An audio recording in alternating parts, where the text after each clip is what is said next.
Salutations à tous et à toutes, bienvenue sur 5/3, les 5 minutes de méditation matinale. Aujourd'hui, nous allons parler de jugement. Alors, mes méditations m'amènent sur le jugement parce que, effectivement, nous sommes appelés ou plus ou moins confrontés parfois à des situations qui nécessitent que nous exercions un jugement. Alors quand je parle de jugement, ce n'est pas celui du tribunal, mais celui que nous exerçons chaque jour sur notre prochain, sur la société ou même sur notre propre vie. Donc la Bible nous dit, comme la société d'ailleurs, c'est très à la mode de ne pas juger, car c'est de la même mesure que nous jugeons, que nous serons jugés. Mais devant les choses difficiles que nous vivons, dans notre quotidien, et même sur cette chaîne, nous avons abordé certaines thématiques qui sont très difficiles, comme celle du viol, comme celle des violences domestiques, des suppressions d'emplois, de la guerre, de l'inflation.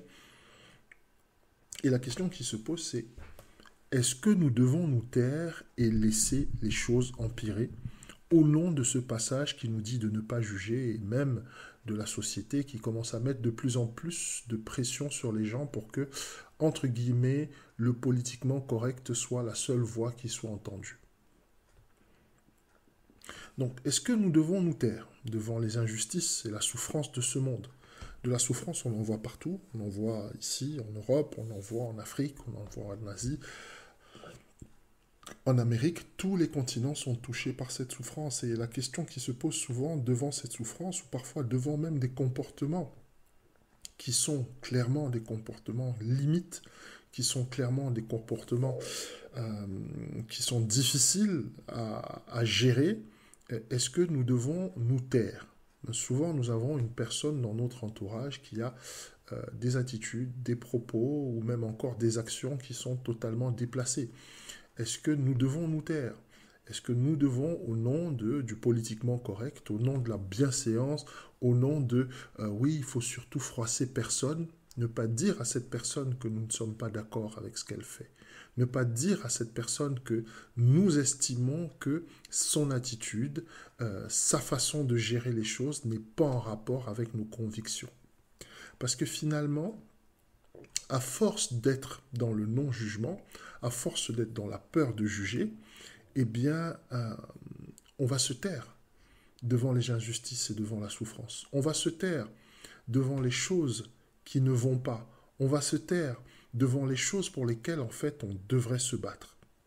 Et maintenant, par peur de juger ou d'être jugé, on est passé dans une époque qui est terrible où, en fait, le statut et la position sociale ont plus d'importance que le statut moral et spirituel. Il est plus important de faire bonne figure sur Facebook et d'augmenter ses followers et ses likes que de se battre pour les sujets importants. Il est plus facile de dire à son prochain que ce qu'il fait est bien que de lui dire qu'il est dans l'erreur, de lui mettre un like et de passer à autre chose que de chercher à savoir ce qui motive ses actions et de lui donner une alternative.